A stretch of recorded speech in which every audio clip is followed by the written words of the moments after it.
बिस्मिल्लाहिर्रहमानिर्रहीम, अस्सलामुअलैकुम and a very good morning. Espresso में आपको खुश आमदीद कहेंगे। मैं हूं अर्मिला हसन और मैं हूं इमरान हसन। इस उम्मीद और दुआ के साथ कि आप बिल्कुल ठीक ठाक हैं, अच्छे से अपने दिन का आगाज कर चुके हैं। वीक का दूसरा दिन मेरे लिए हमेशा भारी होता है। मुझे ऐसा लगता है ना, वी ऑलवेज से मंडे ब्लूज का चक्कर नहीं होता, ट्यूसडे ग्रीन्स होते हैं हमारे।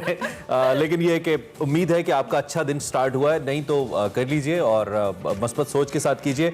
आज हमारे पास बहुत कुछ है शेयर करने के लिए, और अब तो ऐसा होता है कि रात को बातों का स्टॉक जमा होता है कि कब हम कैमरा ऑन और उस पर बात करें। आपने रात की बात की, रात को ऐसे लगे जिंदगी थम गई है, आपकी जिंदगी बिल्कुल बेकार है, कुछ नहीं है आपके पास करने को, क्योंकि कुछ नहीं है, कुछ नहीं है। बस अब चलो, इंटरनेट नहीं चल रहा, इंस्टाग्राम, फेसबुक और क्या है, व्हाट्सएप, तीनों चीजें डाउन थी। और बेचारे जो फेसबुक वाले हैं, इंस्टाग्राम वाले हैं और जो व्हाट्सएप वाले हैं, उनको ट्विटर पे आके बताना पड़ा कि जी माजद खायदारा हम बंद हैं आज। लेकिन रात को बाजी जो ले गया वो ट्विटर ले गया। सारे ही जो सोशल मीडिया था तकरीबन, लेकिन जितनी भी मार्क जुकरबर्ग की कंपनीज थी, लोगों ने बड़ी जबरदस्त किस्म की न्यूज़ भी शेयर की। कुछ ने कहा कि मार्क जुकरबर्ग की बिजली चली गई है, ठीक है, उनका सर्वर डाउन हो गया है। लेकिन ओवरऑल पाकिस्तानियों को भी और दुनिया भर को पाकिस्तानियों के बारे में हम सुन रहे हैं कि कोई ऑलमोस्ट 12 ट्रिलियन का नुकसान, 12 खरब का नुकसान, 12 खरब का इस ड्यूरेशन में नुकसान हुआ है। और ये वाकई बहुत बड़ा नुकसान था, क्योंकि 6 घंटे से ज्यादा ये सर्वर उनके डाउन रहे, और जो दिल का और जज्बात का नुकसान, जो लोगों के कैप्शंस रह गए, पिक्चर्स रह गई, खाने की तस्वीरें जो हम लगाते हैं usually. So it was quite disasters जी। इतनी बड़ी जो कंपनीज हैं उनका इस तरीके से जाना, लेकिन ट्विटर वाज ऑन और बहुत सारे लोग जो सिर्फ ट्विटर इस्तेमाल करते हैं, दे वर वेरी हैप्पी। अच्छा, आगे बढ़ते हुए आज ये तो बात हमने की, इस पे मजीद भी शायद बात कर लें। प्राइम मिनिस्टर इमरान खान आज अपनी बर्थडे मना रहे हैं, 69th बर्थडे मना रहे हैं और प्राइम मिनिस्टर की आज सालगिरह है, तो हमने सोचा कि एक्सप्रेसो के प्लेटफॉर्म से उनको बर्थडे विश किया जाए। अब very happy birthday to our prime minister Imran Khan. और इनकी जो इमरान लाइफ है उसके ऊपर एक डॉक्यूमेंट्री भी बन रही है, और इस मूवी के हवाले से भी आज हमने डिस्कशन करनी है। बिल्कुल, हमारे पास एक फुल फ्लेम है जिसमें हम बात करेंगे, मे बी कुछ सरप्राइज भी हो आपके लिए उसमें। लेकिन इमरान खान साहब को हम सालगिरह की मुबारकबाद देते हैं। And he still does not look 69 years old, माशाल्लाह, ही इज वेरी फिट। लेकिन दूसरी जानिब उनकी जो गवर्नेंस है या उसके मसाइल, चले अभी आप रुक जाए ना, सालगिरह है उनकी, भाई हमारा वजीर आज़म है, हमारा हक बनता है। लेकिन आज सालगिरह के दिन सब माफी होती है, लेकिन आज वर्ल्ड टीचर्स डे भी है। भी हम तमाम जो टीचर्स हमें इस वक्त देख रहे हैं उनको वर्ल्ड टीचर्स डे बहुत। मैं अर्मिला हसन को खिराज तहसीन पेश करता हूं। थैंक यू, मैंने कबूल किया। हेडलाइंस आपको बताते हैं। पेंडोरा लीक्स के सनसनीखेज इंकशाफात। वजीर आजम ने तहकीकात के लिए इंस्पेक्शन कमीशन के तहत आला सतह का तहकीकाती सेल बना दिया। महंगाई के सुनामी की तबाहकारियां। पेट्रोल, LNG, LPG और CNG के बाद बिजली की फी यूनिट में भी ₹1.72 इजाफा। गुस्ताखे रसूल का इबरतनाक अंजाम। तौहीन अमेज खाके बनाने वाला मलून स्वीडिश कार्टूनिस्ट ट्रैफिक हादसे में जलकर कोयला बन गया। दुनिया की 14 बुलंद तरीन चोटियों में से 9 चोटियों पर पाकिस्तानी परचम लहराने वाले सरबाज खान से होगी आज मुलाकात। पाकिस्तान में ब्रेस्ट कैंसर की शरह में इजाफे की वजूहात और इस कैंसर से बचाव कैसे मुमकिन है, बताएंगी हिना न्याजी सेगमेंट मेरा पाकिस्तान में। मुश्किलात के बावजूद डॉक्टर बनने और नैन्सन अवार्ड जीतने वाली डॉक्टर सलीमा रहमान होंगी एक्सप्रेसो की मेहमान।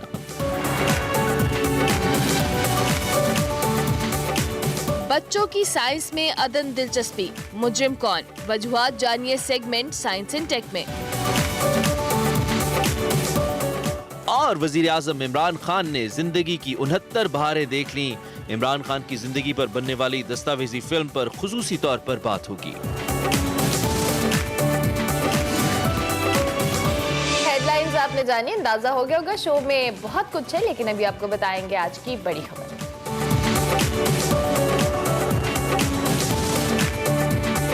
बड़ी खबर, बड़ी महंगाई, सुनामी हर तरफ तबाही मचा रहा है और ये महंगाई का सुनामी है। गवर्नमेंट ने 1 अक्टूबर को पेट्रोलियम मसनूआत की कीमतों में तकरीबन 9 रुपए इजाफा किया। चंद घंटे बाद ओगरा ने LPG की कीमत फी किलो 29 रुपए बढ़ाई। इसके बाद 11 किलो का घरेलू सिलेंडर 343 रुपए महंगा हुआ। इसके बाद गैस कंपनीज के लिए LNG तकरीबन 2.14% महंगी कर दी गई। और इसी कीमत में इजाफे के बाद CNG एसोसिएशन कैसे पीछे रहती, उन्होंने 15 रुपए फी किलो CNG महंगी कर दी। और कल फिर एक और खबर आ गई, गुज़िश्ता रोज एक और खबर आ गई जिसमें गवर्नमेंट ने महंगाई का एक जोरदार झटका बिजली की सूरत में दिया और फ्यूल एडजस्टमेंट की मद में 1 साल के लिए बिजली की फी यूनिट कीमत में 1 रुपए 72 पैसे मजीद इजाफा कर दिया गया। इसके साथ साथ बात की जाए 20 किलो आटे का थैला 220 रुपए महंगा हो गया है, जबकि चीनी, घी, दालों समेत सब्जी और फलों की कीमतों में मुसलसल इजाफा हो रहा है। अभी तो सिर्फ कीमतें बढ़ रही हैं। IMF ने गवर्नमेंट से मुतालबा किया है कि आटे, घी, चीनी और दाल, चावल के साथ साथ गैस और बिजली पर जो दी जाने वाली सब्सिडी है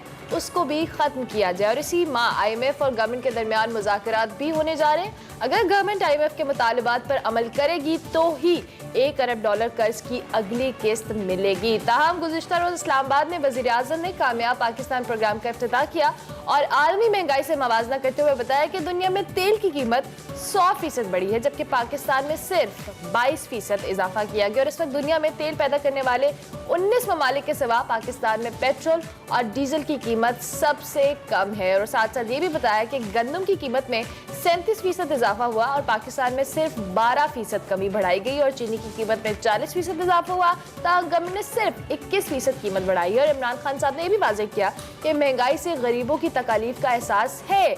आलमी महंगाई और कर्जों के बावजूद अवाम पर कम बोझ डाला जा रहा है। अवाम की कमर भी तो देखे ना, क्या जितना बोझ डाला जा रहा है वो भी क्या उसको बर्दाश्त करने के काबिल है या नहीं। इसी पे हमने बात करनी है जी। वज़ीर आज़म ने कल ये भी कहा कि जहाँ पे गरीबों का समरीरों का जजीरा हो वो मुल्क कामयाब नहीं हो सकता। इसी हवाले से हमें ज़ैन कुरैशी साहब ज्वाइन कर रहे हैं जो कि वफाकी पार्लिमानी सेक्रेटरी ख़जाना है। उनसे ज़रा बात करते हैं और वो पूछते हैं उनसे, क्योंकि हुकूमती नुमाइंदगी कर रहे हैं, तो इस सूरत हाल पे क्या राय रखते हैं। ज़ैन कुरैशी साहब बहुत शुक्रिया for the first time for joining us in espresso. आपको सुबह खैर भी। आपके इल्म में है ये बड़ा कॉमन क्वेश्चन है जो हम महंगाई के हवाले से करते हैं। मैं डायरेक्टली आपसे पूछूंगा कि कोई ऑल्टरनेटिव, कोई अरेंजमेंट जी। 2 साल का मजीद टेन्योर इस हुकूमत के पास है, महंगाई पहले दिन से आपके हाथ में नहीं आई, तो क्या कहेंगे इस सूरत हाल पर? बिस्मिल्लाहिर्रहमानिर्रहीम। शुक्रिया सबसे पहले तो, good morning to you and all your listeners. Thank you. देखिए सबसे पहले आपको शुक्रिया अदा करूंगा, आपने अपने प्रोग्राम में इनवाइट किया। जहां तक महंगाई की बात है तो ये आपने दुरुस्त फरमाया कि एक चैलेंज रहा है हुकूमत के लिए, और उसकी वजूहात में मैं नहीं चाहता आपका पूरा प्रोग्राम इसमें लग जाएगा कि हमने जब ये मईशत हमें मिली उसका क्या हाल था, हमारे रिजर्व्स का क्या हाल था, रुपये को आर्टिफिशियली डॉलर को पेग किया हुआ था। तो 2-3 चीजें हैं बुनियादी जो इसकी वजह बनी है। पहली बात तो ये कि जब हमने ट्रू वैल्यू पे रुपये को लेके आए और डिवैल्यूएशन की, उसका एक इफेक्ट आया।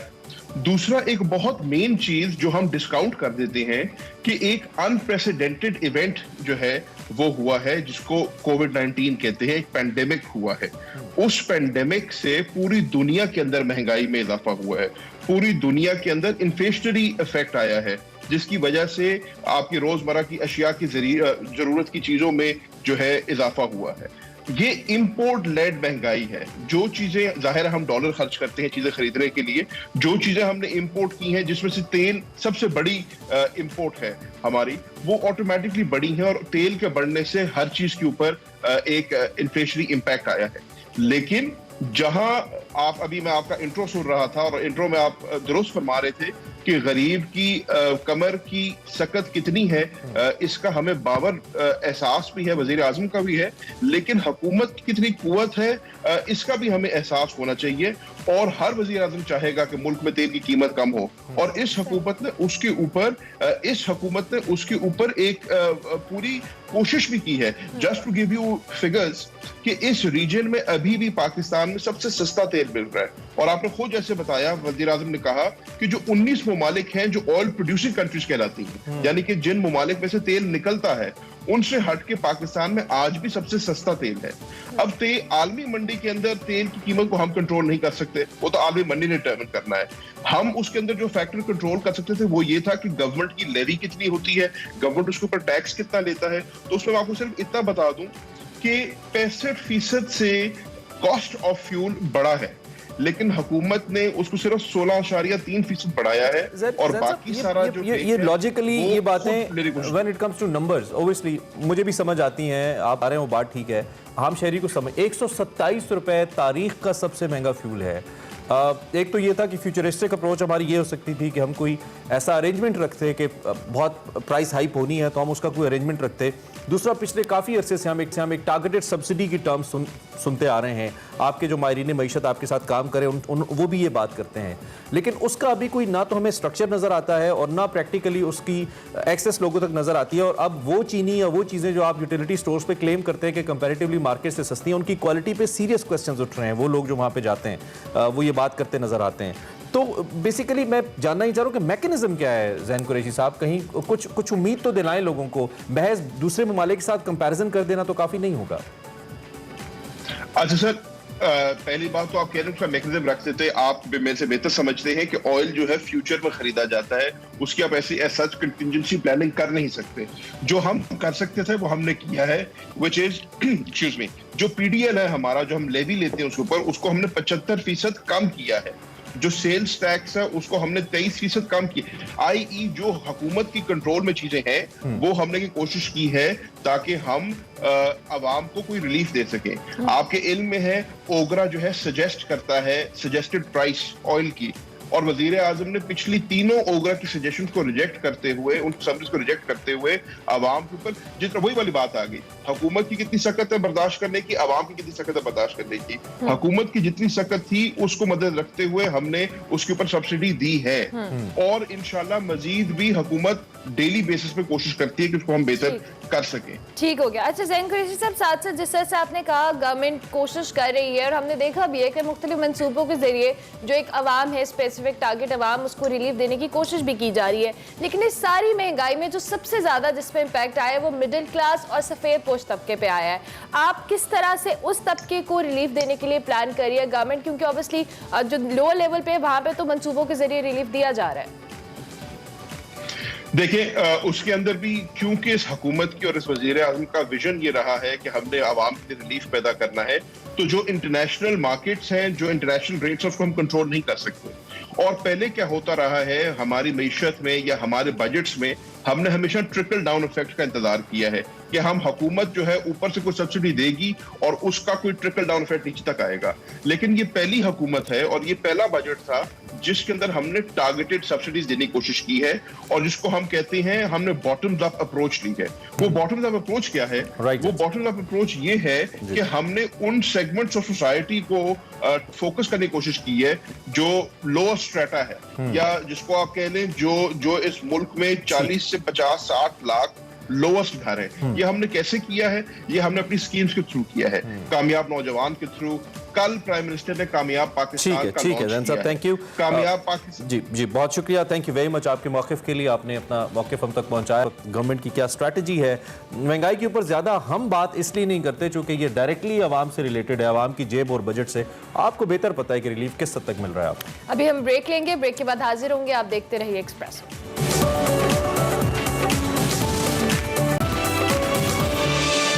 Welcome back to Express. और बात करेंगे कुछ पेंडोरा पेपर्स की, तो सनसनीखेज इंकशाफात का सिलसिला भी जारी है। बिल्कुल, ये सिलसिला रुके नहीं दे रहा है। पेंडोरा पेपर्स में 700 से ज्यादा पाकिस्तानियों की ऑफशोर कंपनीज भी सामने आई हैं। कल भी हमने इस पर बात की थी।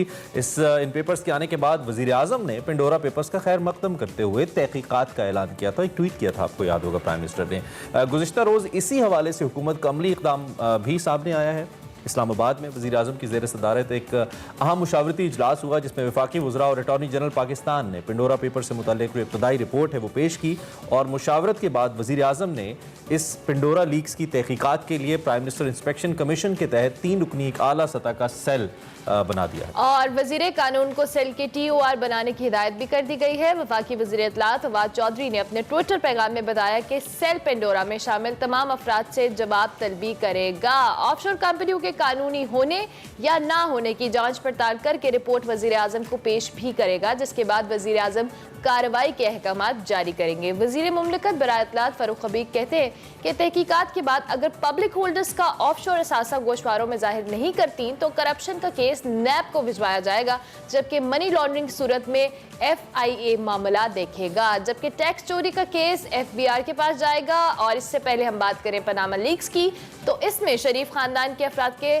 समेत 444 पाकिस्तानियों की जो ऑफशोर कंपनी है उनका इंकशाफ हुआ था और तहकीकात के लिए पार्लिमानी कमीशन भी बनाया गया था। गवर्नमेंट ने तहकीकात की थी, मामलात नैब को भिजवाने के दावे भी किए गए थे, लेकिन इन तमाम दावों के बावजूद जुडिशल कमीशन की तहकीकात के बाद सुप्रीम कोर्ट ने नवाज शरीफ के खिलाफ कार्रवाई की और इसके अलावा पनामा लीक्स में शामिल किसी भी शख्सियत के खिलाफ कार्रवाई नहीं हो सकती। सबसे ज्यादा अनफॉर्चुनेट बात यही है कि पनामा पेपर शायद इससे बड़ा एक धमाका था हमारी हिस्ट्री के अंदर, because they were first of the kind. और सिर्फ एक सियासी शख्सियत नवाज शरीफ साहब थे, दीगर नाम उसके अंदर थे, उनके खिलाफ कार्रवाई नहीं हुई। और अब जब ये पेंडोरा लीक्स आ रहा है, वैसे कल शेख रशीद साहब ने तो कहा कि ये टैं फिश है, ये जो पेंडोरा पेपर्स है, लेकिन उनको ये कहना नहीं चाहिए। वज़ीर दाखिला है, FI उनके अंडर है, एजुकेशन अथॉरिटी है सबसे बड़ी, उनको कहना चाहिए कि हम तहकीकात करेंगे, पाकिस्तान का पैसा है। इमरान खान साहब की इंटेंशन इस हवाले से बड़ी हमेशा ठीक और क्लियर रही हैं, एटलीस्ट ही वांट्स की तहकीकात की जाए। लेकिन दूसरी जानिब जब हमारे तहकीकाती प्रोसीजर्स पे बात आती है या हमारे इदारों की कैपेसिटी पे बात आती है तो वहाँ पे आके सवालिया निशान खड़ा हो जाता है, चाहे वो नैब हो या FIA हो। लेकिन इसके साथ बहुत सारे सवालात भी उठते हैं कि ये जो पेंडोरा लीक्स है, इससे क्या गवर्नमेंट की जो एक रेपुटेशन है, एक साख है, उसको नुकसान हो सकता है। उसके साथ साथ अगर हम बात करें तो ये कितना बड़ा डिसीजन होगा जो तहकीकाती सेल बनाया गया है, क्या इसमें जो शफाफियत है उसके एलिमेंट को भी मद्देनजर रखा जाएगा। और इसके साथ साथ अपोजिशन का जो एक फैक्टर है वो भी बहुत इंपॉर्टेंट है, क्योंकि अपोजिशन ने जब ये पेंडोरा लीक्स आई थी तो उस पर एहतजाज किया था और प्राइम मिनिस्टर से इस्तीफे का मुतालबा भी किया था। लेकिन अब इस बात पे कि ऑपोजिशन इन तहकीकात को जो प्राइम मिनिस्टर ने हुक्म दिया है कि ये तहकीकात होनी चाहिए, इस पे यकीन करेगी या नहीं करेगी। उस वक्त तो प्राइम मिनिस्टर खुद पनामा लीक्स के वक्त तो खुद सुप्रीम कोर्ट गए थे नवाज शरीफ साहब के खिलाफ। ओबियसली पॉलिटिकल राइवलरी अपनी जगह, लेकिन जो प्ली ली थी उन्होंने, वो पाकिस्तान का पैसा उन्होंने कहा था कि लॉन्डर किया गया है और ये नहीं होना चाहिए। और इमरान खान अपने हर इंटरव्यू के अंदर इस बारे में बात भी करते हैं। ताहम इस वक्त जो सबसे ज्यादा हॉट वाटर्स में, ये सबसे ज्यादा जो डिस्कस्ड शख्सियत है इस मामले में, वो शौकत तरीन साहब हैं, जो कि हमारे फाइनेंस मिनिस्टर है, फिल वक्त सेनेटर बनाने की उनको तैयारियां हैं। उनकी जो कि कंपनीज, उन्होंने अपने आप को एक्सप्लेन भी किया है इन कंपनीज को लेकर कि इनके तहत कोई भी फाइनेंशियल ट्रांजैक्शन नहीं हुई है। ताहम आज तक मैंने नहीं सुना कि जिन भी शख्सियत का नाम पहली दफ़ा आया उन्होंने कहा कि येस देयर वाज समथिंग, कुछ ऐसी ट्रांजैक्शंस थी। तो ऐसे लगता है कि ये सबसे बड़ी शख्सियत हैं जिनके ऊपर इस वक्त सबसे ज़्यादा नज़र है कि क्या इनका एहतसाब हुकूमत कर पाएगी या नहीं कर पाएगी, और कुछ दीगर लोग भी हुकूमत ये तो आने वाला वक्त ही बताएगा। अभी हम एक ब्रेक लेंगे, ब्रेक के बाद हाजिर होंगे। आप देखते रहिए Express. Welcome back to Express. और प्रोग्राम के शुरू में भी हमने बात की थी, वजीर आजम पाकिस्तान इमरान खान आज अपनी 69वीं 69th बर्थडे मना रहे हैं। गुलकार और फिल्म साज जनाब सलमान अहमद साहब ने वजीर आजम इमरान खान की जो 50 साल ज़िंदगी है उस पर एक स्पिरिचुअल डेमोक्रेसी के नाम से एक डॉक्यूमेंट्री फिल्म तैयार की है, जो कि आज रिलीज़ की जा रही है। आज उसको प्रीमियर किया जा रहा है, आज शाम इस हवाले से तकरीब भी होनी है। और ये जो स्पिरिचुअल डेमोक्रेसी नामी दस्तावेजी फिल्म है, ये 4 हिस्सों पर मुश्तमिल है। इसमें सबसे पहले हिस्से में इमरान खान साहब की जो वज़ीर आज़म बनने से पहले की ज़िंदगी है और उनकी जो इससे पहले की सोच है उसको दिखाया गया है। दूसरे हिस्से में इमरान खान साहब के जो पड़ोसी मुल्क भारत के हवाले से ताल्लुकात हैं और सियासी ख्यालात रहे हैं उनके, वो दिखाए गए हैं। तीसरे हिस्से में वबा के बावजूद कैसे हालात से उन्होंने निपटा, इसको फोकस किया गया है और कुछ वज़ीर आज़म के मुस्तकबिल के मंसूबों पर भी बात की गई। बिल्कुल, इस डॉक्यूमेंट्री फिल्म में कई आलमी रहनुमा और मशहूर शख्सियात के इंटरव्यूज भी शामिल हैं। और इस मजीद इस जो डॉक्यूमेंट्री है स्पिरिचुअल डेमोक्रेसी के प्रोड्यूसर सलमान अहमद इस वक्त मौजूद हैं, उनको हम खुशामदीद भी कहेंगे। A very good morning Salman Ahmad, thank you so much for joining us in Expresso. कैसे हैं आप? जी उर्मिला और इमरान, शुक्रिया आपका बहुत बहुत दावत देने के लिए। और आज बड़ा स्पेशल दिन है कि स्पिरिचुअल डेमोक्रेसी रिलीज़ होने लगी है। बहुत ज़्यादा मेहनत की है इस फिल्म में और मुझे उम्मीद है कि आप लोगों के ज़रिए लोगों तक पहुंचेगी फिल्म। अब पाकिस्तान का पहला सूफी बैंड तो आपने बनाया ही, रॉक और सूफी को आपने क्लब तो किया और क्या कमाल किया, दुनिया भर में नाम किया। लेकिन इस वक्त डेसी को आप स्पिरिचुअलिज्म से रिलेट कर रहे हैं। ये टाइटल एक जगह बहुत पुरकशिश है, दूसरी जानिब थोड़ा कंट्रोवर्शियल भी हो सकता है आने वाले वक्त में, चूंकि इससे सियासत और सियासतदान मुंसलिक हैं। जरा सलमान भाई, मैं चाहूंगा आप इस टाइटल के हवाले से हमें बताइए। जी इमरान, आपका बहुत अच्छा सवाल है। देखें, ये जो फ्रेज है ना स्पिरिचुअल डेमोक्रेसी, अगर आप अल्लामा इकबाल के लेक्चर्स पढ़ें 1906 से लेके 1908 तक के, उसके अंदर उन्होंने फ्रेज यूज किया स्पिरिचुअल डेमोक्रेसी अल्लामा इकबाल ने। लेकिन उन्होंने कोई गहराई में नहीं गए कि इसकी vision aside from unity, freedom, fraternity. तो मैंने फिर 2011 में एक स्पीच सुनी थी खान साहब की इधर कराची में जहाँ मैं अभी हूँ, कायद-ए-आज़म के मज़ार के बाहर उन्होंने स्पीच की और उन्होंने इस विजन की बात की, स्पिरिचुअल डेमोक्रेसी की। तो ये बात मेरे दिमाग में अड़ गई कि भाई एक तरफ रूहानियत और एक तरफ जमहूरियत, स्पिरिचुअलिटी, डेमोक्रेसी, ये दोनों साथ किस तरह चल सकते हैं। तो इस फिल्म के फर्स्ट एपिसोड में पहला सवाल ही प्राइम मिनिस्टर से मैंने ये पूछा है कि आप वाहिद दुनिया के सिटिंग प्राइम मिनिस्टर या हेड ऑफ स्टेट हैं जिन्होंने स्पिरिचुअल डेमोक्रेसी की बात की है, इससे आपकी क्या मुराद है? ठीक है। अच्छा, इस मूवी के हवाले से हम मजीद भी जानना चाहेंगे। ऑब्वियसली हमने अब जब इस गवर्नमेंट की बात करते हैं, उनकी गवर्नेंस की बात करते हैं, तो जो हमने पहले देखा कि गवर्नमेंट में आने से पहले इमरान खान साहब के जो थॉट्स थे और उसके बाद अब गवर्नमेंट के आने के बाद जिस तरह के फ्यूचर प्लान्स हैं उनको भी आपने इस डॉक्यूमेंट्री के अंदर किया है। बहुत सारे आलमी रहनुमाओं के इंटरव्यूज भी शामिल किए हैं। सो इस विजन को किस तरह से एक्सप्लेन किया गया है थ्रू दोज लीडर्स, और उसके साथ साथ जो प्राइम मिनिस्टर का अपना विजन है उसको लेकर, इसको भी बताएं। जी अरुणा, ये जो फर्स्ट एपिसोड है जी, इसमें जो नौजवान नस्ल है पाकिस्तान में, आपको पता है कि 70% जो पॉपुलेशन है वो 25 और 25 की उम्र से कम के लोग हैं, जिसमें खवातीन भी मर्द दोनों। तो ये उनके लिए एक लाइफ लेसन, माइंडसेट चेंज का लेसन है जो फर्स्ट एपिसोड है। क्योंकि उसमें खान साहब बताते हैं कि जब वो खुद 18 साल के थे तो उनकी क्या सोच थी, ठीक है। और वो फिर जिस तरह जो क्रिकेट की जिंदगी, उन्होंने 21 साल क्रिकेट खेली 1992 तक। तो वो बताते हैं कि क्रिकेट के अंदर जो उन्होंने जो मराहिल देखे, जो मुश्किलें उनके सामने आई, तो उनके जहन पे उसका असर क्या पड़ा और उन्होंने अपने आप को तब्दील किस तरह किया उस पॉइंट ऑफ व्यू से। सो जो यंगस्टर्स हैं फर्स्ट ऑफ ऑल, क्योंकि ये फिल्म मैं चाहता था कि यंगस्टर्स देखें, वो उनके लिए ना, चाहे वो क्रिकेटर हो या ना हो, ठीक है, चाहे वो टीचर हो, इंजीनियर हो, जो मर्जी हो बनना चाहते हो, आर्टिस्ट बनना चाहते हो, इंजीनियर बनना उनके लिए ना इस फिल्म के अंदर ऐसे कोर लेसन्स हैं कि आप जिंदगी की मुश्किलों को किस तरह उनका सामना किस तरह कर सकते हैं। ठीक है। तो सलमान भाई, आपकी बड़ी इमरान खान साहब के बिल्कुल साथ, आप जिसे कहते हैं कि कंधे से कंधा मिला के आपको हमने देखा, आप उनके साथ पॉलिटिकल स्ट्रगल करते रहे, उनके नगमे भी आपने गाए। क्या आप जिस रियल चेंज के लिए आपने इस सारी सूरत हाल के साथ इमरान खान साहब के साथ वक्त गुजारा था, आप उसको देख रहे हैं, वो मिली है? अवाम के अंदर कुछ मायूसी है इस सारी सूरत हाल को लेकर, तो मैं चाहता हूँ आप जरा इस पर कॉमेंट करें। तो इमरान, मैं आपको इसी, क्योंकि हम फिल्म के पॉइंट ऑफ व्यू से बात कर रहे हैं, मैंने खान साहब को पिछले, जब से मैं तकरीबन 40 साल से जानता हूँ, मैंने उनको देखा है कि वो मुश्किल, वो है गालिब का शेर, मुश्किलें मुझ पर पड़ी इतनी कि आसान हो गई हैं, कि उनको इतने रोलर कोस्टर राइड से गुजरते देखा है मैंने। और एक जो चीज़ है जो मैंने किसी और इंसान में नहीं देखी, कि जब भी उन पर मुश्किल वक्त आता है वो और ज़्यादा मतलब कि पॉजिटिव हो जाते हैं, स्ट्रॉन्ग हो जाते हैं, और दूसरे लोगों को भी वो अपलिफ्ट करते हैं। तो ये देखें, ये बड़ी एक रेयर किस्म की ये क्वालिटी है कि जब मुश्किल वक्त आता है ना, ज़्यादा पैनिक करना शुरू कर देते हैं, बजाय इसके कि आप पैनिक घबरा जाते हैं, बेहतर हो जाएं। सलमान भाई, thank you very much for your time. आपकी इस डॉक्यूमेंट्री को वी लव टू वॉच और देखेंगे कि आपने जिस एंगल से प्राइम मिनिस्टर इमरान खान की शख्सियत दिखाई है वो क्या है। बहुत शुक्रिया, और फ्यूचर ऐसे वेंचर्स के लिए भी very much for joining us early in the morning espresso. इस वक्त आपको कराची लेके चलते हैं, जहाँ पे चेयरमैन पीसीबी रवीज राजा साहब मीडिया से बातचीत कर रहे हैं। और अपनी स्टडी को स्ट्रॉन्ग करूंगा, so I be able to contribute more. But thank you so much for inviting me. It's a great honor and a pleasure. Thank you. Chairman PCB जो कि अपने पहले विजिट पर हैं कराची में चेयरमैन बनने के बाद, रमीज राजा साहब अपने गुफ्तगू कर रहे थे मीडिया से। अभी हम एक ब्रेक लेंगे, ब्रेक के बाद हाजिर होंगे। आप देखते रहिए एक्सप्रेसो।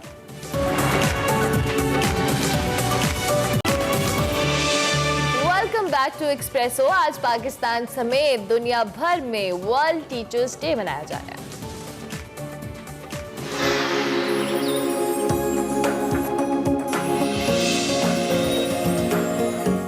जितना खिराज तहसीन पेश किया जाए, जितने अल्फाज पेश किए जाएं, उतने कम हैं। और असातिज़ा पूरी दुनिया के अंदर, चाहे वो जहाँ पे भी हैं, जिस शोबे से भी हैं, उनका मकाम बहुत बुलंद है। और हमारे मज़हब ने भी असातिज़ा को बहुत बड़ा मकाम दिया है। और माशी लिहाज से, माशरती लिहाज से भी हम अगर देखें तो असातिज़ा का जो मकाम है उसका कोई सानी नहीं है। तो वो तमाम असातिज़ा जिन्होंने ख़ास तौर पे इस कोविड के अंदर जब इतनी ज़्यादा मुश्किलात थी, ऑनलाइन बच्चों को पढ़ाया, ख़ुद पहुँचे, मुश्किलात का सामना किया, और उनकी वजह से हम यहाँ पे बैठे हैं, जितने भी हमारे असातिज़ा हैं। और मुझे तो कम से कम ये कहने में कोई आज नहीं है कि हम उन्हें सलाम पेश करते हैं। बिल्कुल, स्पेशल सेगमेंट हमारे इस हवाले से भी है। उसके साथ साथ चूँकि कोविड की आपने बात की, और अब टाइम के साथ साथ जिस तरह से टीचर्स खुद को मोल्ड भी करते हैं टेक्नोलॉजी के साथ, और हमने देखा कोविड के दिनों में ऑनलाइन क्लासेस पे चाहे स्विच हो, हर तरह से बच्चों को अकोमोडेट करना उनकी अव्वलीन तरजीह होती है। और इसी वजह से आज दुनिया भर में जितने भी टीचर हमें इस वक्त देख रहे हैं, हम उनको सलाम पेश। हमारा सेगमेंट है साइंस एंड टेक, जिसमें वकार अहमद मलिक साहब आज टीचर्स डे के हवाले से ही कर रहे हैं, और वो क्या बात कर रहे हैं, कैसे टीचर्स को खिराज तहसीन पेश कर रहे हैं, आपको दिखा। अस्सलाम वालेकुम नाज़रीन, आप देख रहे हैं साइंस एंड टेक और मैं हूं वकार अहमद। आपकी मुलाकात हसन फरीद साहब से करवाई थी, जो कि फ़िज़िक्स के उस्ताद हैं और कमाल उस्ताद हैं। मैंने कहा था कि ये बड़े अनोखे तरीके से फ़िज़िक्स पढ़ाते हैं, लेकिन एक्चुअली वो दुनियावी हवाले से अगर देखा जाए, पूरी दुनिया के हिसाब से देखा जाए तो कोई अनोखा तरीका नहीं है। फ़िज़िक्स, केमिस्ट्री, बायोलॉजी इसी तरह पढ़ाई जाती है। पाकिस्तान में ये अनोखा तरीका है। काश ये अनोखा तरीका पूरे पाकिस्तान में फैल जाए और हम फ़िज़िक्स और केमिस्ट्री और बायोलॉजी ये इसी तरीके से बच्चों को पढ़ाएँ कि बच्चे जो हैं वो स्कूल की जानिब दौड़े दौड़े आएँ, भागते हुए आएँ, ना कि वो जबर जो है उसके तहत आए कि हमने को फिज़िक्स पढ़नी है। कितना बड़ा हवा है, दुनिया की दिलचस्प तरीन चीज़ है, क्योंकि वो हमें हमारे बारे में बताती है, हमारे इर्द गिर्द जो मैटर है इसके हवाले से बताती है।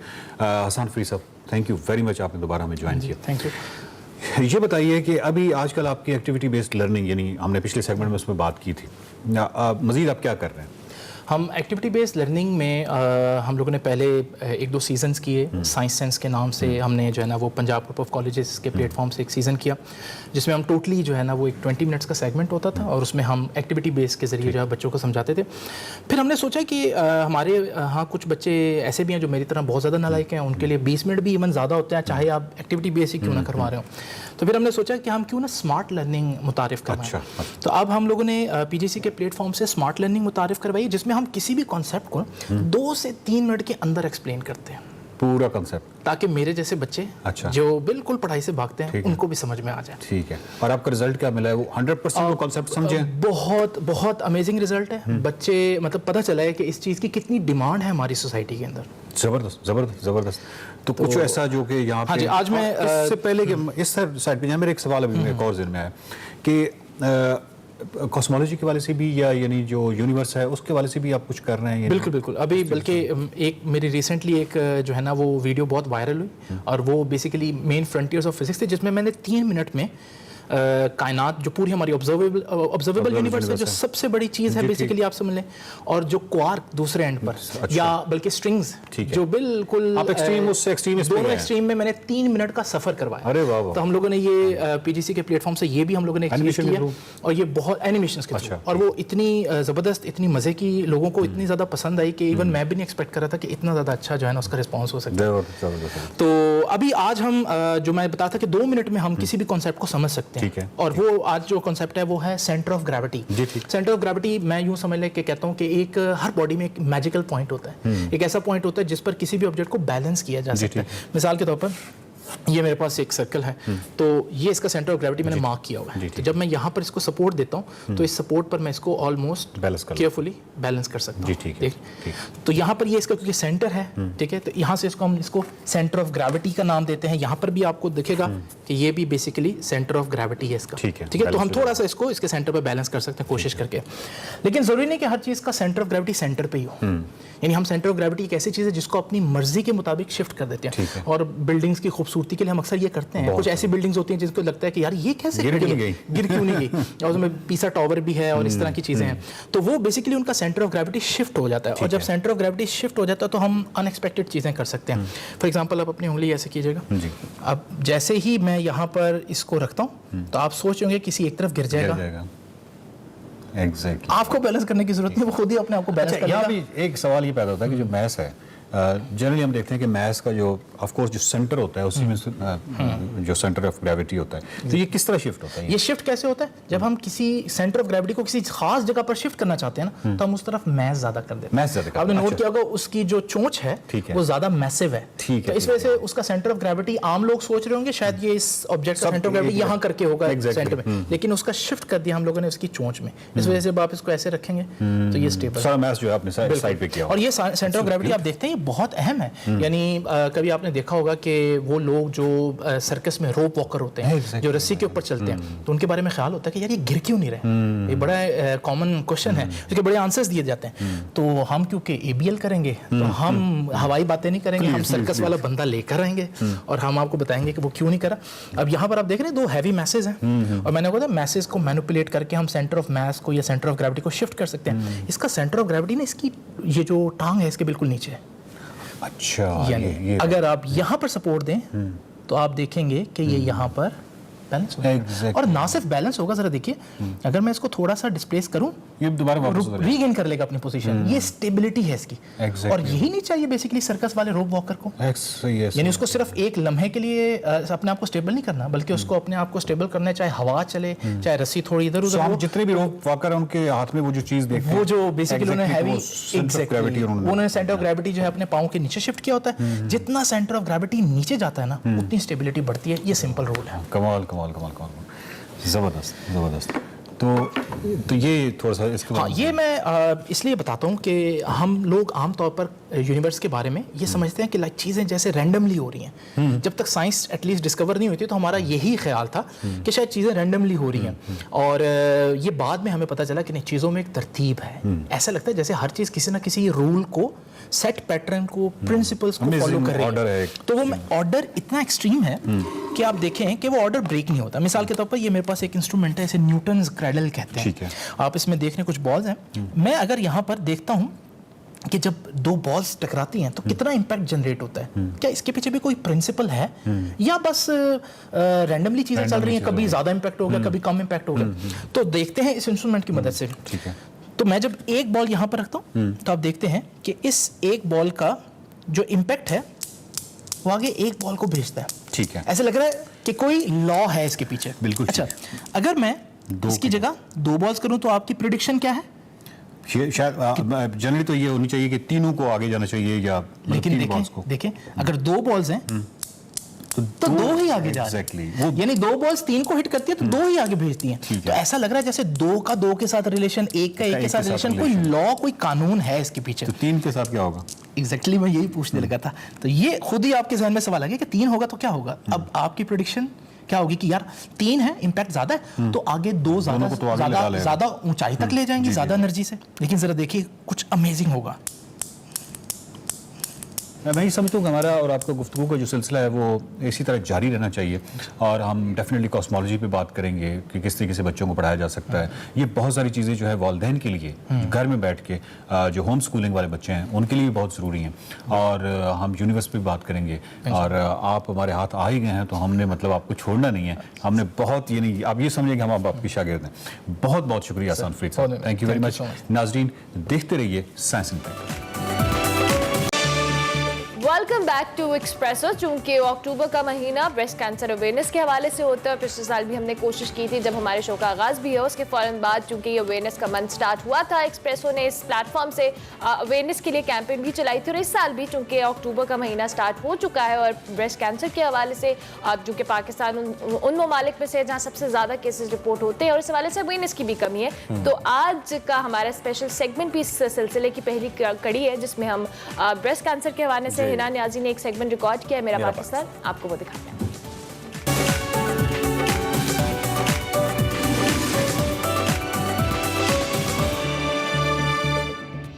अस्सलाम वालेकुम नाजरीन। पाकिस्तान समेत दुनिया भर में अक्टूबर का महीना ब्रेस्ट कैंसर यानी छाती के सरतान के खिलाफ शऊर बेदार करने के तौर पर मनाया जाता है।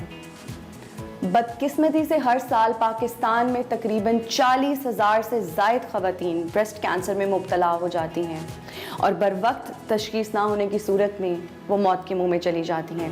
ब्रेस्ट कैंसर ना सिर्फ ख़वातीन में बल्कि मर्दों में भी लाहक हो रहा है, लेकिन इसकी शरह जो है वो कम है।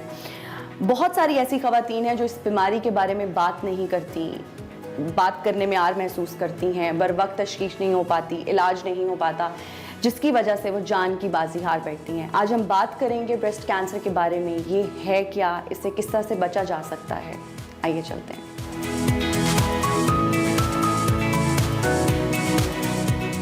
नाजरीन, इस वक्त मेरे साथ पिंक रिबन पाकिस्तान के CEO उमर आफ्ताब साहब मौजूद हैं, उनसे बात करते हैं। अस्सलाम वालेकुम सर, गुड मॉर्निंग, कैसे हैं आप? अस्सलाम वालेकुम जी, गुड मॉर्निंग जी, thank you very much. Sir, breast cancer awareness month चल रहा है, अक्टूबर का महीना है। ब्रेस्ट कैंसर है क्या और ये कैसे होता है? लेकिन कैंसर जो है वो जो हमारी जो बॉडी है उसमें जो हमारे जो बॉडी के सेल्स हैं वो बनते और ख़त्म होते रहते हैं। तो अगर कोई खुदा ना खास्ता ऐसी सिचुएशन आए जिसमें कि जो बॉडी में जो सेल्स का जो ग्रोथ है वो ज़्यादा हो जाए और जो ख़त्म होते हैं वो कम हो जाए, तो वो एक ट्यूमर की शक्ल इख्तियार कर लेता है। अच्छा। और वो जो ट्यूमर है वो बॉडी के किसी भी एक वाइटल ऑर्गन पे जो है वो अटैक कर देता है। तो और हमने ये देखा कि ख़वातीन के केस में ये ज़्यादातर जो है ये ब्रेस्ट कैंसर की शक्ल जो है वो इख्तियार कर लेता है। पूरी दुनिया में कितने % ख़वातीन को एनुअली ब्रेस्ट कैंसर होता है, और अगर पाकिस्तान की बात की जाए तो क्या सूरत हाल है? देखिए, पाकिस्तान में अनफॉर्चुनेटली पूरे एशिया में जो ब्रेस्ट कैंसर है वो सबसे हाईएस्ट है। यानी पाकिस्तान में हर 9 में से जो एक खातून है वो ब्रेस्ट कैंसर के रिस्क पे है, जिसका मतलब ये है कि तकरीबन 1 करोड़ ख़वातीन पाकिस्तान में ब्रेस्ट कैंसर के रिस्क के ऊपर हैं, जो कि एक इंतहाई अलार्मिंग सिचुएशन है। अच्छा, फिर इसमें एक इससे ज़्यादा जो और ख़तरनाक बात है वो ये है कि पूरी दुनिया में जो ब्रेस्ट कैंसर की जो एवरेज एज है वो 55 ईयर्स है, कि ज़्यादातर 55 ईयर की एज की ख़वातीन को ब्रेस्ट कैंसर होता है। पाकिस्तान में जो एवरेज एज है वो 35 है। बट हैविंग सेड दिस, अभी हम पिछले 3-4 साल से देख रहे हैं कि जो यंग बच्चियां हैं, कॉलेज गोइंग बच्चियां हैं, 18-20 साल की बच्चियां हैं, उनमें ब्रेस्ट कैंसर जो है वो बड़ी तेज़ी से उसमें इजाफा हो रहा है, जो कि एक अनयूजुअल ट्रेंड है अगर हम ग्लोबल पर्सपेक्टिव से देखें। सर, अगर बात की जाए अलामात की, कौन सी ऐसी अलामात हैं जिनसे पता चलता है कि एक खातून जो है वो ब्रेस्ट कैंसर में मुब्तला हो रही है? देखिए, एक तो ब्रेस्ट कैंसर के हवाले से जो कैंपेन रन करने का इनफैक्ट मकसद ही ये है कि ये वाहिद कैंसर है जिसकी अलामात जो हैं वो सारी एक्सटर्नल हैं।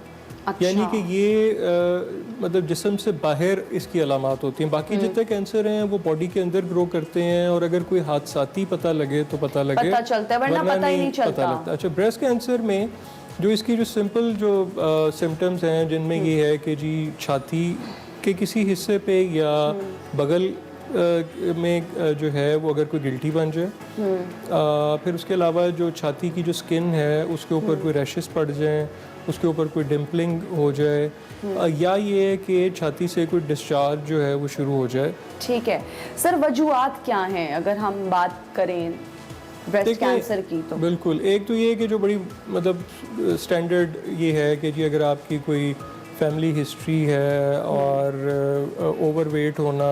अच्छा, ओवरवेट होना भी? जी बिल्कुल, वो भी एक रिस्क को बढ़ाता है। ठीक है। उसके अलावा ये कि स्मोकिंग है, अल्कोहल का इस्तेमाल है, कॉन्ट्रासेप्टिव पिल्स का बहुत ज़्यादा इस्तेमाल जो है वो भी है। लेकिन इसके अलावा अभी अगर हम पाकिस्तानी पर्सपेक्टिव में देखें तो हम ये देख रहे हैं कि जो फूड इंटेक जो हम ले रहे हैं वो एक कॉज बन रहा है, क्योंकि हमारे यहाँ बहुत सारी जो फूड है जो जेनेटिकली मॉडिफाइड फूड है, फिर स्टीरॉइड्स यूज़ हो रहे हैं हर चीज़ में, क्योंकि जल्दी और ज़्यादा वॉल्यूम लेने के लिए खुराक में, जैसे मुर्गी है उसको स्टीरॉइड्स दिए जाते हैं कि वो जल्दी ग्रो करे।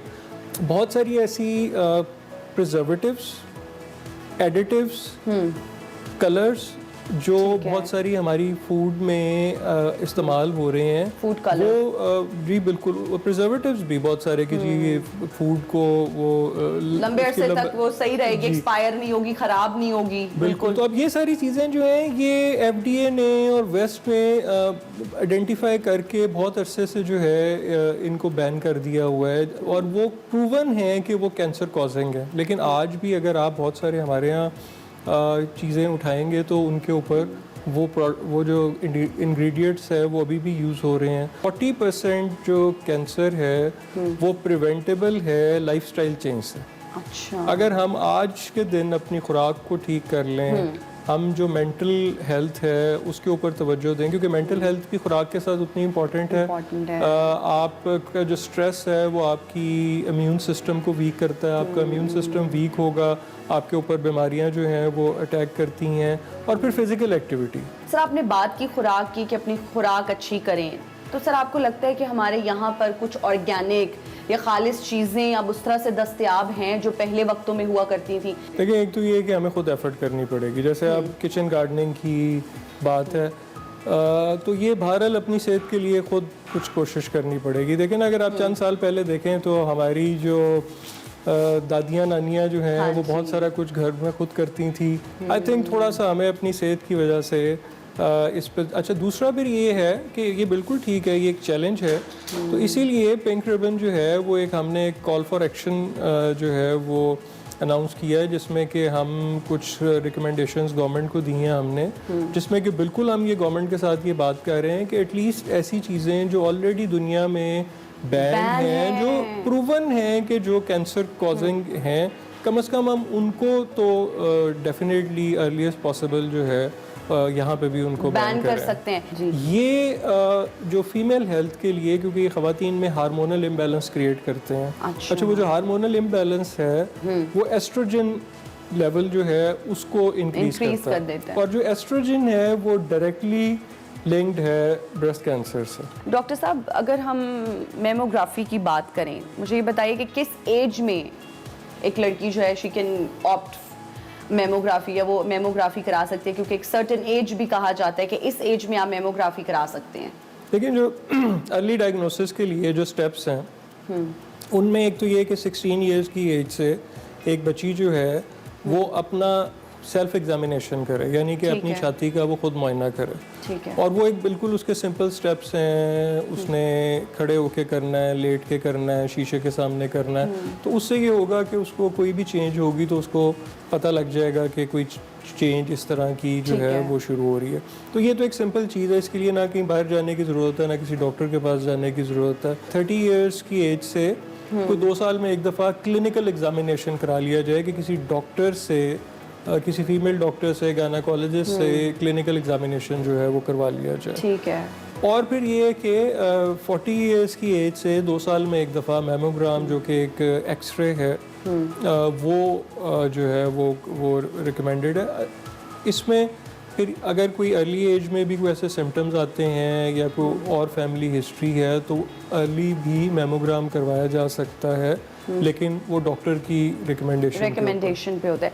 सर, ये अर्ली एज में क्यों नहीं रिकमेंड करते बहुत सारे डॉक्टर्स के मेमोग्राम नहीं कराना चाहिए? What's the reason? देखिए, नहीं, वो ऐसे नहीं है कि अगर फॉर एग्जांपल किसी को फैमिली हिस्ट्री बहुत स्ट्रॉन्ग है, ठीक है, तो बिल्कुल वो अर्ली एज में रेगुलरली करवाते हैं। बल्कि जो NHS यूके में NHS जो है, जिन बच्चियों की स्ट्रॉन्ग फैमिली हिस्ट्री है उनको तो वो खुद पिक करके लेके जाते हैं हर साल मेमोग्राम कराने के लिए, क्योंकि वो उनका जो रिस्क है वो हाई है। पिंक रिबन हॉस्पिटल में जो मेमोग्राम जो है ये जो, अच्छा, फिर ये state of the art 3D mammogram equipment हम लगा रहे हैं, जो बिल्कुल इस वक्त लेटेस्ट है इंटरनेशनली, और ये सर्विस जो है ये फ्री ऑफ कॉस्ट होगी खवातीन के लिए। तो एटलीस्ट कम से कम पिंक रिबन हॉस्पिटल जो है वो मेमोग्राम जो है वो फ्री ऑफ कॉस्ट प्रोवाइड करेगा। सर, थोड़ी सी अगर बात की जाए कलर्स की, मलबूसात की, क्या ये भी फैक्टर होते हैं? नहीं, देखिए, एक बहुत सारी मिथ्स हैं कि जैसे कोई ब्लैक कलर और कोई ऐसे अंडरगारमेंट्स या डिओड्रेंट्स, ये देखें, जो अगेन जैसे मैंने आपको बताया कि जो कैंसर है वो बॉडी के अंदर, बॉडी के सेल्स और उससे ये रिलेटेड है, ये किसी भी एक्सटर्नल फैक्टर से रिलेटेड नहीं है। सो ये जो कुछ है, ये जो मतलब ये खुराक से तो ज़रूर रिलेटेड है, हमारी मेंटल हेल्थ से तो ज़रूर रिलेटेड है, बट ये किसी एक्सटर्नल फैक्टर से रिलेटेड नहीं है। तो कोई ऐसी क्या कोई एहतियाती तदाबीर हैं जो सोने से पहले कुछ प्रैक्टिस करनी चाहिए? ये भी एक शायद मिसकंसेप्शन ही है। देखिए, ये इसमें सिर्फ जो इम्पोर्टेंट चीज़ है वो ये है कि खुराक। अच्छा। फिर ये कि कुछ ऐसी नेचुरल चीज़ें हैं जैसे सोया है या ऑलिव ऑयल है या बहुत सारी ऐसी हर्ब्स हैं जो कि कुछ अर्सा पहले तक हमारे घरों में हमारी ग्रैंड मदर्स जो हैं वो सब कुछ इस्तेमाल कर रही होती थी, तो उनको आई थिंक थोड़ा सा हमें अपनी खुराक में दोबारा से इनकॉर्पोरेट करने की ज़रूरत है। कुछ चीज़ें हैं जिनको अपनी खुराक से हमें बिल्कुल एक्सक्लूड करने की ज़रूरत है। जैसे ये वाइट शुगर है जी, अब ये जो वाइट शुगर है ये आप ऐसे समझेंगे अगर किसी के जिस्म में कैंसर सेल्स हैं जी, तो ये फर्टिलाइजर का काम करती है, यानी फूड है, दिस इज फूड एग्जैक्टली, सो ये उसको मल्टीप्लाई कर देती है। तो अगर किसी के जिस्म में कैंसर सेल्स हैं और उसको कैंसर 2 साल में ग्रो होना है, तो ये जो वाइट शुगर है ये उसको शायद 6 महीने में जो है वो ग्रो कर देगी। सर अगर बात की जाए एक्सरसाइजेस की, हेल्दी लाइफस्टाइल में एक्सरसाइज को भी अपने जो है ना हमें रूटीन का हिस्सा बनाना चाहिए। ब्रेस्ट कैंसर को अवॉइड करने के लिए कौन सी एक्सरसाइजेज हैं जो हमें करनी चाहिए? देखिए ओवरऑल कोई भी फिजिकल एक्टिविटी जिससे आप कम से कम देखें आधा घंटा एक दिन में आपको, अच्छा फिर ख़वातीन बहुत सारी कहती हैं देखें हम तो घर में बहुत सारे काम करते हैं सारा दिन, बिल्कुल किचन में जी बिल्कुल वो ठीक है, वो अपनी जगह पे है, लेकिन एक आधा घंटा एक कंटिन्यूस, चाहे वो आप स्लो वॉक करें चाहे वो आप तेज़ वॉक करें, बट डेली आधा घंटा कम से कम वॉक या एक्सरसाइज जो है that is highly recommended. Thank you so much for your time sir, बहुत अच्छा लगा आपसे बात करके। Thank you very much. नाजरीन ये था आज का मेरा पाकिस्तान, देखते रहिए Expresso. Welcome back to Expresso. और अब हम बात करते हैं जी, एक बड़ी ज़बरदस्त शख्सियत हमारे साथ मौजूद है। मैंने अपने तौर पे ये टाइटल इनको दिया एक्सप्रेसो हीरोज़ हमारे, जिनको हम लेकर आते हैं आपके सामने, और ऐसी एक हीरो आज हमारे साथ मौजूद हैं। कहते हैं कि इंसान में जब कुछ करने का जज्बा हो तो वो यकीनी तौर पे अपनी मंजिल तक पहुंच जाता है और मंजिल हासिल कर लेता है। हमारे साथ इस वक्त अफगान पनाहगुज़ीन सलीमा रहमान साहिबा मौजूद हैं, जिन्होंने मुश्किलात के बावजूद अपनी पढ़ाई जारी रखी, अंत तक मेहनत की और अपनी मंजिल हासिल की और डॉक्टर बन गई, जो बहुत बड़ा ख्वाब होता है किसी भी बच्चे के वालिदैन का कि उनका बच्चा डॉक्टर बने। डॉक्टर सलीमा रहमान के वालिद की ये ख्वाहिश थी कि वो बेटी को डॉक्टर बनाए और उन्होंने अपने बाबा का ये ख्वाब हकीकत में बदला। आज वो बेशुमार लोगों के लिए एक मोटिवेशन है।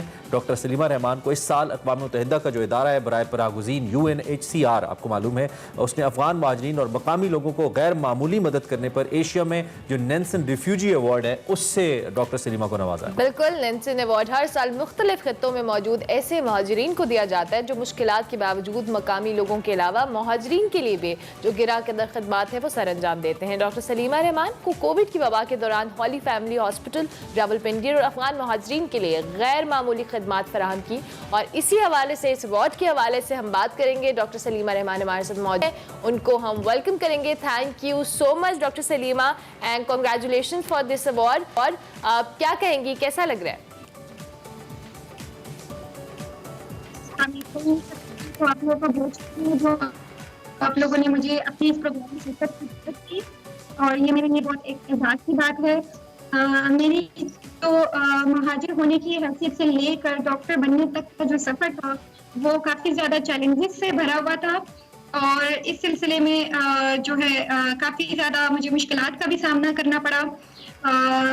मुझे काफ़ी अपनी कम्युनिटी की वजह से भी, और इसके अलावा जो जिस तबके से मैं ताल्लुक़ रखती थी वहाँ पे मैं सबसे पहली लड़की थी जो कि हायर एजुकेशन हासिल करने के लिए आगे बढ़ रही थी। तो इस सिलसिले में मुझे उन तमाम रवायात और रवाजों को उनके खिलाफ जाके कि लड़कियाँ जो है घर बैठे वो तालीम ना हासिल करें, और इस सारे जो बैरियर्स थे उनको मुझे क्रॉस करना पड़ा। इसके लिए जो सबसे अहम किरदार था मेरी ज़िंदगी में, मेरी कामयाबी में, वो मेरे वालिद साहब का था। उनकी सपोर्ट के बगैर मैं इतना आगे नहीं आ सकती थी। उन्होंने मुझे काफ़ी सपोर्ट किया, दिन रात उन्होंने मेहनत की कि वो मेरे लिए वसाइल पैदा कर सके ताकि मुझे किसी किस्म की माली हालात का भी सामना न करना पड़े। और दूसरा जो है वो ये था कि मेरे जो महाजिर होने की हैसियत थी, इस वजह से मेरी जो दाखिले के टाइम स्कूल में, हायर स्कूल में, इसके अलावा जो मेडिकल कॉलेज में एडमिशन के टाइम डिफरेंट प्रोसेस से गुजरना पड़ा, क्योंकि बाकी जो मकामी लोग हैं उनके लिए सब सब पहले से उनको जो वो फॉलो करते थे वो करते आए, लेकिन मेरे लिए क्योंकि मैं पहली लड़की थी महाजरीन में से, तो हर दफा मुझे एक न्यू एक्सपीरियंस से गुजरना पड़ा, एक न्यू चैलेंज से गुजरना पड़ा, क्योंकि महाजरीन के लिए जो मुख्तलिफ सीट थी वो मेडिकल कॉलेज में भी सिर्फ एक सीट थी जिसके लिए मुझे अप्लाई करना पड़ा। अब हम इस चीज़ को समझ सकते हैं, यकीनी तौर पे किसी आम से डॉक्यूमेंट के लिए भी बहुत ज़्यादा मसाइल होते हैं, एंड देन टू बिकम एक इंपॉर्टेंट पार्ट बनना सोसाइटी का और डिग्री लेना तो बहुत ही मुश्किल है, and then to become a doctor obviously. Salima, हम आपसे पूछना चाहते हैं कि जो अवार्ड है ओबियसली आपको मिला, इसकी बेसिक्स क्या रही, ऐसी कौन सी खिदमात आपकी थी, ऐसा कौन सा फोकस आपका था जो कि आप समझती है कि 22 बनी जिसकी वजह से आपकी जो कारकर्दगी है उसको रिकग्नाइज किया यूनाइटेड नेशंस ने? यूनाइटेड नेशंस ने जो अवार्ड ये दिया है मुझे, नैल्सन रेफ्यूजी अवार्ड एशिया में से सिलेक्ट करके दिया है, ये उन्होंने मुझे इस वजह से दिया कि मेरी जो कहानी है और मेरी जो अचीवमेंट है इन तमाम तर मुश्किलात के बावजूद, ये उन लड़कियों के लिए एक मिसाल है जो कि ख्वाब देखती हैं और जो कि अपने ख्वाबों की तकमील चाहती हैं, जो कि तालीम हासिल करना चाहती हैं और अपने रास्ते में रुकावटें देखती हैं। ये उन लोगों के लिए एक मिसाल के तौर पे देखा गया और मेरे काम को सराहा गया, और इसके अलावा मैं अपनी कम्युनिटी की सबसे पहली डॉक्टर थी। अच्छा, जी जी, really great. बिल्कुल भी पढ़ाई का इतना रुझान नहीं था, खासकर लड़कियों को तो बिल्कुल पढ़ाते नहीं, और मैं अपनी सबसे पहली डॉक्टर। इसके अलावा आलमी वबा के टाइम में पाकिस्तानी डॉक्टर्स के साथ महाजिर होने के बावजूद शाना बिशाना आलमी वबा के टाइम काम करती रही। इसके अलावा महाजिरीन इंस्पिरेशन है डॉक्टर सलीमा, लेकिन चूंकि आपने जिस तरह से कहा कि अब आप अपनी कम्युनिटी की पहली डॉक्टर थी, ऑब्वियसली बहुत सारी खवातीन और भी हैं जो वहाँ पर आपको देखती हैं, आपने जिस तरह से खुद को एक्सेल किया, आप डॉक्टर बनी, और जितने चैलेंजेस के बावजूद आपके फ्यूचर प्लान्स क्या हैं और किस तरह से आप दीगर खवातीन को जो आपकी कम्युनिटी की जिनकी आप बात कर रही हैं आप उनको मोटिवेट कर सकती हैं, उनकी हेल्प कर सकती हैं? जी, फ्यूचर प्लान्स के मुताबिक ये है कि मैंने शोभा इसीलिए इख्तियार किया कि मैं इंसानियत की खिदमत करना चाहती हूँ। महाजिर होने का जो हैसियत है वो मुझे इस चीज़ से नहीं रोक सकती। मैं कहीं भी जाऊँगी। दोबारा से ठीक है जी, डॉक्टर सलीमा कंटिन्यू कीजिएगा। मैं जहाँ कहीं भी हूँ मैं इंसानियत की खिदमत करना चाहती हूँ, ये मेरे फ्यूचर प्लान्स में है, और इसके अलावा मैं तालीम को फ़रोग़ देना चाहती हूँ। जो लड़कियां मुझे देख रही हैं और जो वालिदैन मुझे देख रहे हैं, उनके लिए मेरा ये मैसेज है कि आप अपनी लड़कियों को ज़रूर पढ़ाएं, उनको आगे आने दें, क्योंकि जब आप अपनी बच्चों को पढ़ाते हैं तो ना सिर्फ उनका मुस्तक़बिल अच्छा होता है बल्कि ये हमारे आने वाली नस्लों के लिए भी फ़ायदेमंद होता है। बिल्कुल ठीक हो गया। अच्छा डॉक्टर सलीमा, आखिर में चूंकि आपने कहा कि बहुत सारे वालिदैन रिलक्टेंट होते हैं कि वो अपनी बच्चियों को इस तरह से तालीम नहीं दिलवाते, और बहुत सारी बच्चियां डॉक्टर बन जाती हैं, लेकिन उसके बाद अनफॉर्चुनेटली कुछ ऐसे सर्कमस्टांसेस होते हैं, कुछ ऐसी मामलात होते हैं कि वो अपनी इस प्रोफेशन को या अपनी तालीम को आगे कंटिन्यू नहीं कर पाती। उन तमाम लोगों को जिस वक्त आपको देख रहे हैं और आपको आइडलाइज करते हैं और आप उनके लिए एक मोटिवेशन है, क्या मैसेज देंगी? देखिए, मैं ये मैसेज देना चाहती हूँ कि मेरी जो कहानी है उसमें भी यही है कि मुश्किलात आती हैं, आपकी लाइफ में मुश्किलात आती हैं, लेकिन जो मुश्किलात हैं उनसे आप घबराएं नहीं, क्योंकि हर मुश्किल के बाद एक आसानी है, और मुश्किलात का डटकर मुकाबला करना चाहिए। जब आप एक आज़म कर लें और हिम्मत करें तो आप अपनी जिंदगी में कुछ भी अचीव कर सकती हैं। जबरदस्त, what a great message doctor Salima, and we wish you a very best of luck कि आप इसी तरह से कामयाबी के झंडे गाड़ती चली जाएं, और जितने लोग आपको देख रहे हैं आप उनके लिए डेफिनेटली एक रोल मॉडल हैं। डॉक्टर सलीमा रहमान हमारे साथ, नैल्सन अवार्ड इनको दिया और अफगान रिफ्यूजी एशिया में बिल्कुल इनको मिला, और रिफ्यूजी कम्युनिटी में इनको पहली ये डॉक्टर हैं जो बनी है। तो डॉक्टर सलीमा हमारे साथ मौजूद थी। अभी हम एक ब्रेक लेंगे, ब्रेक के बाद हाजिर होंगे। आप देखते रहिए एक्सप्रेस।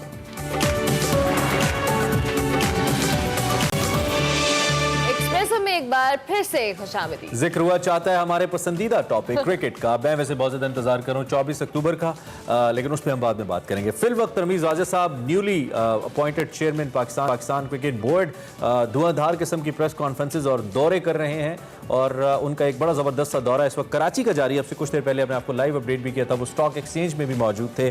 क्या करने गए हैं और क्या मुस्तकबिल के उनके प्लान्स हैं और किस हद तक अमली जामा पहना चुके हैं अपने प्लान्स को, इस सारे सिचुएशन पर हम मिर्जा इकबाल बेग साहब सीनियर क्रिकेटिंग एनालिस्ट इस वक्त लाइव हमारे साथ मौजूद हैं। उनसे ज़रा पूछते हैं। मिर्ज़ा साहब, वैसे तो आपको दूसरे शहरों के भी अंदर की खबरें होती हैं, इस वक्त तो राजा साहब आपके अपने शहर में हैं, सो क्या करने गए हैं राजा साहब? क्या अपडेट्स हैं आपके पास, क्या बता पाएंगे? बहुत बहुत शुक्रिया। सुबह बखैर इमरान, आपको भी और अरमला को भी। राजा साहब, इकोनॉमी, पाकिस्तान क्रिकेट बोर्ड की इकोनॉमी को ठीक करने के लिए आए हुए हैं। हालांकि पाकिस्तान क्रिकेट बोर्ड के साबिक चेयरमैन एहसान मानी कह चुके हैं कि हम कोविड की सिचुएशन में 2-3 साल तक आराम से सरवाइव कर सकते हैं। 1.5 अरब रुपए हम डोमेस्टिक क्रिकेट पर खर्च कर रहे हैं। तो रमीज राजा ने कल इमरान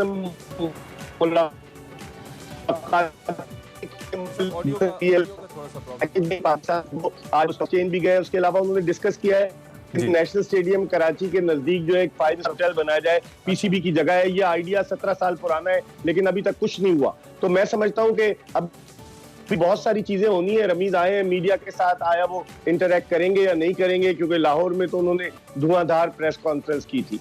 जबरदस्त, ठीक हो गया। मिर्जा साहब, क्या चेंजेस के हवाले से भी कुछ हम बातें कर रहे थे कि अभी आवाज आ रही है? बिल्कुल आ रही है। कुछ एक्टिव चल रहे हैं, जिस तरह से भी आपके शहर की हम बात कर रहे थे, लेकिन ओवरऑल अभी हमने पिछले दिनों देखा था कि प्राइम मिनिस्टर ने भी कहा था कि जो टीम T20 वर्ल्ड कप के लिए सिलेक्ट की गई है उससे वो मुतमईन नहीं है। और उसके बाद में कुछ ये भी खबरें आई कि शायद टीम में चेंजेस होंगी, कोई 3 खिलाड़ी भी बदले जाएंगे। आपको लगता है अभी भी इस जो कहने बात पर कायम है पीसीबी के वही टीम जाएगी या फिर चेंजेस होंगे?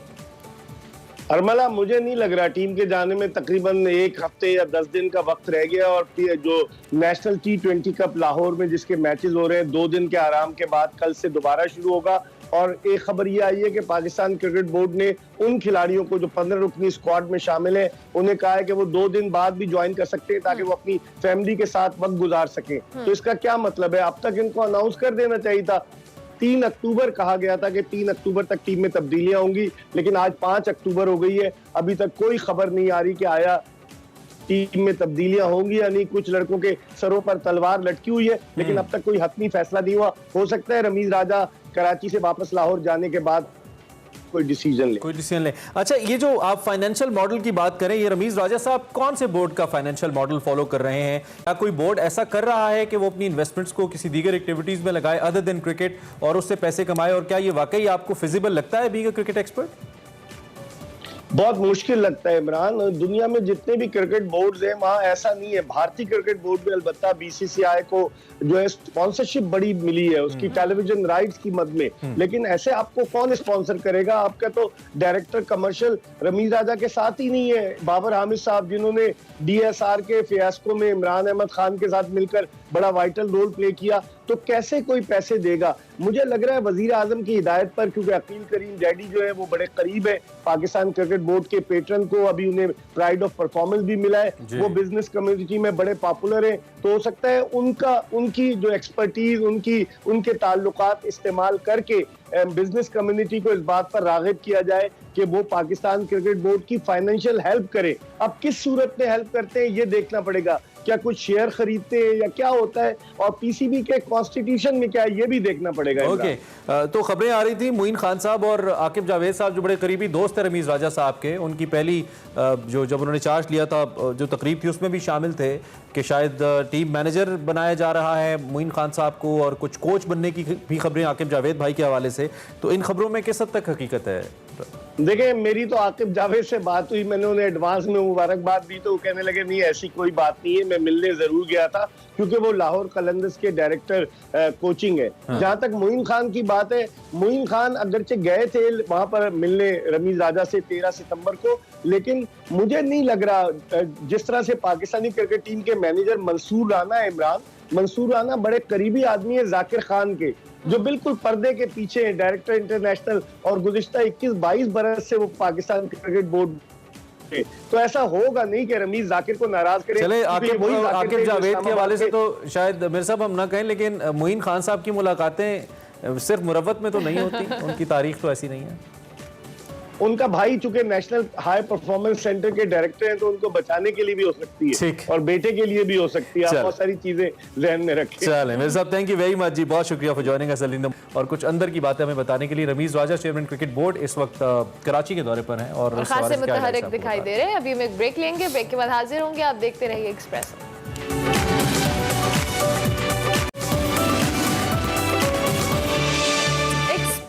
आपको एक बार फिर से खुशामदीद। और एक और हीरो की हम बात करते हैं, पाकिस्तानी को पैमा सरबाज खान की, जिन्होंने नेपाल की धावलागिरी चोटी सर कर ली है और वो पहले पाकिस्तानी हैं जिन्होंने ये एजाज हासिल किया है। ये एक ब्रेकिंग न्यूज आपके लिए मे भी हो अगर आपने नहीं सुना। 8,167 मीटर बुलंद ये धावलागिरी दुनिया की तकरीबन 7th I believe highest peak है और ये पहले पाकिस्तानी है जिन्होंने सर की है। और हम वो पहले शो हैं जिसके अंदर सरबाज इस चोटी को समिट करने के बाद ज्वाइन कर रहे हैं। सो इस एजाज को बरकरार रखेंगे कि एक्सक्लूसिव आपकी मुलाकात सरबाज से कराएं। लेकिन उससे पहले कुछ डिटेल, 8,000 मीटर की 9 मुख्तलिफ चोटियां सर कर चुके हैं अब तक सरबाज। इससे पहले अली सतपारा के साथ इनका एक रिकॉर्ड बराबर रहा है 8 चोटियों का। इससे कबल नांगा पर्वत, K2, लोस्टे, Broad Peak, Manaslu, Annapurna, Mount Everest और G2 भी सर कर चुके हैं और दुनिया की बुलंद तरीन जो 14 चोटियां हैं उनको सर करने का इरादा रखते हैं। बिल्कुल, और ये कोपेमा मोहम्मद अली सतपारा के मिशन को आगे लेकर जाना चाहते हैं और इन्होंने कोपेमाई का आगाज 2017 में नांगा पर्वत खिजा के मौसम में सर किया और 2018 में दुनिया की बुलंद तरीन चोटी K2 पर पाकिस्तान का परचम लहराया और रवां बरस दुनिया की बुलंद तरीन चोटी माउंट एवरेस्ट और पाकिस्तान की गाशरबम 2 सर करके नया रिकॉर्ड भी कायम किया। तीनों पहाड़ी सिलसिलों की तमाम चोटियां सर करने के मिशन पर हैं ये, और आज हमारे साथ एक्सक्लूसिवली खटमंडो से हमें ज्वाइन करने वाले हैं। इस चोटी को सर करने के बाद जिस तरह से इमरान ने बताया कि इनका पहला इंटरव्यू है तो हमने एक्सकिटी को मेंटेन रखा है और साथ सरबाज खान को हम खुश आमदीद भी कहेंगे। सरबाज, वेलकम टू एक्सप्रेसो और बहुत बहुत मुबारकबाद कि आप अपने मिशन में कामयाब हुए। कैसा लग रहा है? अस्सलाम वालेकुम, thank you so much for inviting me. बहुत अच्छा लग रहा है क्योंकि ये एक मेरा ख्वाब था कि मैं दुनिया के 14 पीक्स पे जो 8,000 मीटर के हैं उन पे पाकिस्तान का परचम ले रहा हूँ और अभी तक 9 पे ये, क्योंकि मेरे लिए बहुत ही इम्पोर्टेंट और खासकर पाकिस्तानी कम्युनिटी के क्लाइंबिंग कम्युनिटी के लिए एक अगला स्टेप था।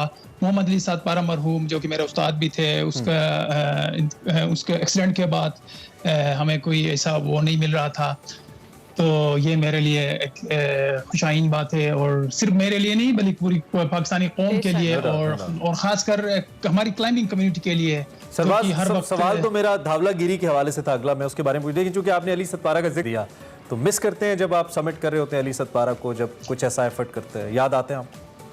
बिल्कुल बिल्कुल, क्योंकि मेरा पहला पीक जो 2017 में मैंने मेरा करियर स्टार्ट किया था, उसी वक्त मैं और अली भाई पाकिस्तान को रिप्रेजेंट कर रहे थे फर्स्ट आटम एसेंट नांगा पर्वत पे। तो लाजमी बात है उसके बाद भी मैंने 2-3 पीक्स अबाउट 1000 अली भाई के साथ मैंने क्लाइंबिंग की, तो वाकई और वो जिस तरह का उसको इज्जत मिलनी चाहिए थी दुनिया में जीते जी, उसको नहीं मिली। इसलिए मुझे बहुत अफसोस होता है कि पाकिस्तान में हम क्लाइंबर्स की कोई खास कदर नहीं करते। कुल अच्छा सरबाज, हम इस चोटी के हवाले से, धावलागिरी के हवाले से जानना चाहेंगे कितना चैलेंजिंग था, किस तरह का एक्सपीरियंस था, आपने इसको सर किया और उसके बाद अपने तमाम तरह जो चैलेंजेस है उसको थोड़ा सा बयान कीजिएगा।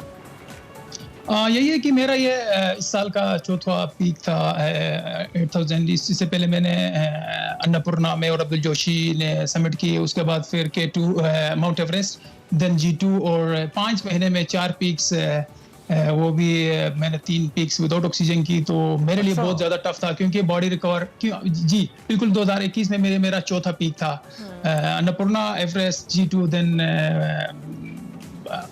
धावलागिरी।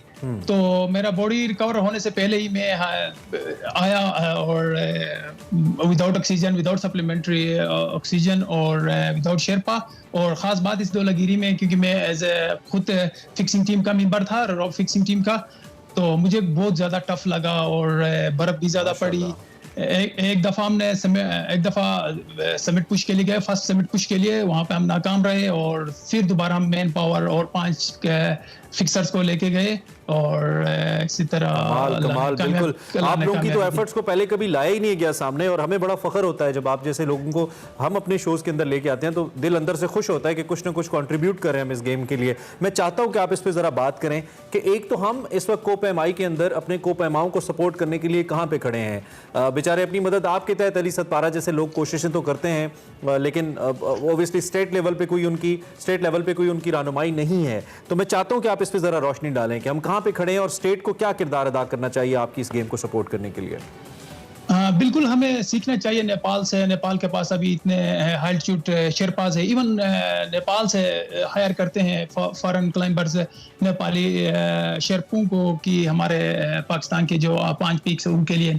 तो हमें चाहिए कि हमें अपने ग्राउंड रूट लेवल पे काम करें, हमें ऐसे फिक्सर्स और इस तरह के ट्रेनिंग्स वहाँ पे कंडक्ट करें कि हमारे अपने बंदे भी इसी तरह जिस तरह नेपालियों ने किया है, नेपाल से सीखना चाहिए हमें टूरिज्म किस तरह वो कर रहे हैं, किस तरह इतने यहाँ पे फॉरेनर्स आ रहे हैं क्लाइंबिंग के लिए, ट्रैकिंग के लिए। तो हमें चाहिए हम बेसिक्स ट्रेनिंग्स और इंटरनेशनल माउंटेन गाइड्स का ट्रेनिंग्स कंडक्ट करने चाहिए पाकिस्तान। तो अभी तक किसी सरकारी एहलकार ने, वजीर आला गिलगित नए आए हैं, तहरीक इंसाफ के हैं, आपसे किसी ने कांटेक्ट किया? आप लोग इतना अचीवमेंट कर रहे हैं, आप हो गए, जोशी हो गए, किसी ने आपसे रब्ता किया? कोई माली मदद किसी किस्म की हुई आपकी?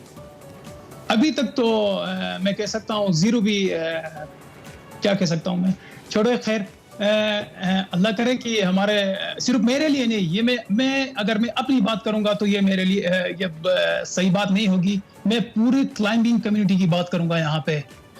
बेचारे अभी तक हमारे तकरीबन 4 से 5 मशहूर क्लाइंबर, जिस तरह मोहम्मद अली सातपारा, निसार सातपारा जिसने फर्स्ट 8000 के G2 पे डेथ हुई, कंबर भाई की ब्रॉड पीक पे, इम्तियाज भाई की मिलियन जोन्स पीक पे, उनकी जिंदगी की कीमत सिर्फ और सिर्फ 2 लाख, यानी एक क्लाइंबर की इंश्योरेंस मेरी जिंदगी की इंश्योरेंस यानी 2 लाख रुपए है। तो मैंने जितने भी 9 पीक्स की है, मैंने अभी तक गवर्नमेंट की तरफ से कोई सपोर्ट नहीं। इवन मैंने 2 पीक्स, बहुत अफसोसनाक बात है, बहुत ही ज्यादा अफसोसनाक बात है। And we are so sad कि आप जैसे जो लोग हैं जो इतनी जान की बाजी लगाकर इस तरह के स्पोर्ट में पार्टिसिपेट करते हैं और फिर वहाँ पर जब इसको सर करते हैं उस पर आप पाकिस्तानी परचम लहराते हैं। लेकिन हमारे ये बदकिस्मती है कि हम आप जैसे लोगों को सपोर्ट नहीं कर पाते, स्टेट सपोर्ट नहीं कर पाते। लेकिन हमें मालूम है कि आप कितने कीमती आदमी हैं, आप कितने इंपॉर्टेंट हैं, आप हमारे हीरो हैं और इंशाल्लाह हम अपना रोल जरूर प्ले करते रहेंगे। Sarbaz, thank you very much for joining us, such an honour. आपने हमें सबसे पहले वक्त दिया और ज्वाइन किया। इंशाल्लाह दोबारा भी आपसे बात होगी और इसी तरह समिट्स करते रहिए और हमारा सर फखर से बुलंद करते रहिए। और सरकार को जागना चाहिए ऐसे लोगों के लिए, सपोर्ट करें इनको। सरबाज खान हमारे साथ मौजूद है all the way from Kathmandu और उन्होंने हमसे बात भी की, अपने मसाइल को भी डिस्कस किया और अपनी कामयाबियों के हवाले से भी बताया। अभी हम आपसे इजाजत लेंगे, आपसे हमारी मुलाकात होगी कल, तब तक के लिए अल्लाह हाफिज।